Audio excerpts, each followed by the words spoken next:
All right, my friends, thank you for joining me once again on this very drab morning out here. I have a question to ask you, and I hope it gives you some food for thought. And the question is, how easily offended are you? Is it easy to become triggered?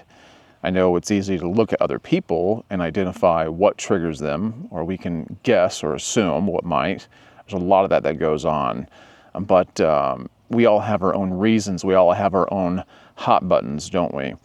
And I want to challenge you to maybe give a little bit of thought to this and allow it to take root and consider exercising a few options so that it can potentially make you happier, more content, and less consumed by what others think or say or do.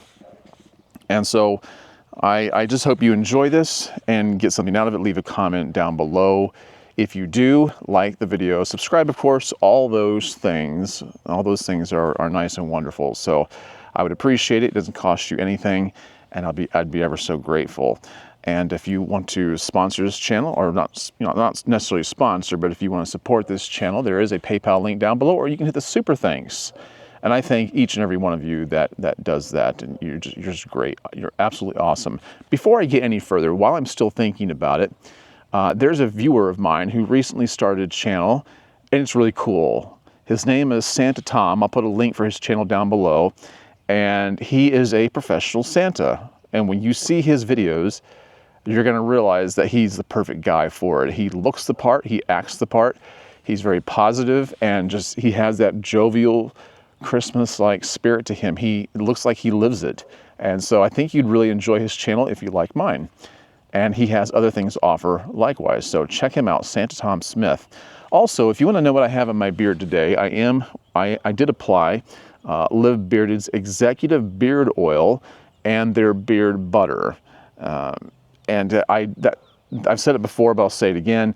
Executive is my wife's favorite from Live Bearded. It smells wonderful.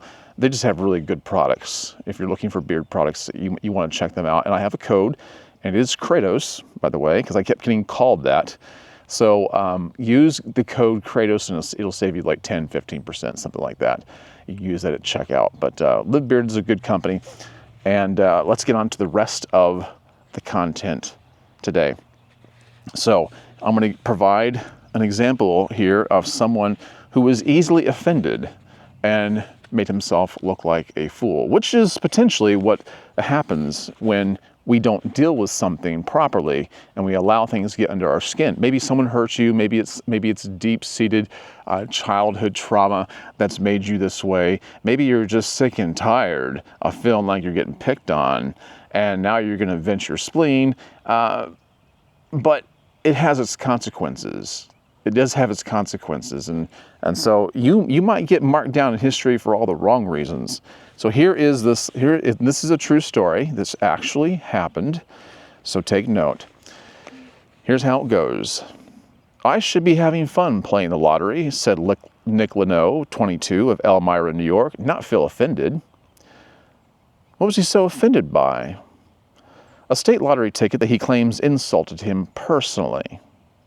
Yes, a state lottery ticket insulted him, he felt like. Okay. The $5 ticket, which he purchased from a lottery machine at an inn, featured a game in which you rub off 3 random words: a person, a place, and a thing. The player wins a prize if any of the words revealed match the ones printed at the top of the ticket. Leno's ticket wasn't a winner, and adding insult to injury, the 3 words that he got: you, Elmira, and trash. He was incensed. At first, I thought someone was playing a trick on me with one of those fake lottery tickets.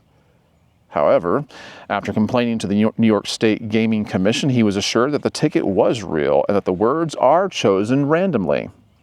The Sheriff's Department, this is how involved this got. The Sheriff's Department determined that the machine hadn't been tampered with. I can't believe they indulged him. The commission decided to remove the word trash from future tickets and reassured Leno that the unfortunate arrangement of words on this individual ticket was completely random, coincidental, and most importantly, unintentional. They added that Leno's losing ticket is actually quite special. There was a 1 in 900 million chance of the words appearing in that order, meaning players would have a better chance of winning the Powerball or Mega Millions drawings than finding that phrase. Leno still isn't convinced. He maintains that it was too much of a coincidence that out of all the towns in New York, a card of the place named Elmira ended up in Elmira. I feel very disrespected, he told the Elmira Star-Gazette. You know, life sometimes just deals us some funny cards in a funny arrangement. A very peculiar arrangement, doesn't it? And you know, it could come to us by ways of just the way circumstances fall, the people that enter into our life, the interactions that we have with others. We might feel like we've had a string of bad luck and the world's out to get us, and we feel like, you know, God doesn't have our back, or our spouse, or you know, maybe you feel like your children have turned on you, and you're taking everything very personal. And sometimes it's really hard not to be honest with you. There are some things that really feel like it was meant for you. But in those times, step back, take a deep breath, consider that it may have nothing to do with you and just simply chance. Now, listen, as a Christian, as a God-fearing person, I do believe that synchronicities are not necessarily so coincidental. It could be that, I mean, when you look at stuff like this, it is very improbable that those words would appear like that, right? I mean, even the commission said that. But some things are just simply a test, and it's not really meant to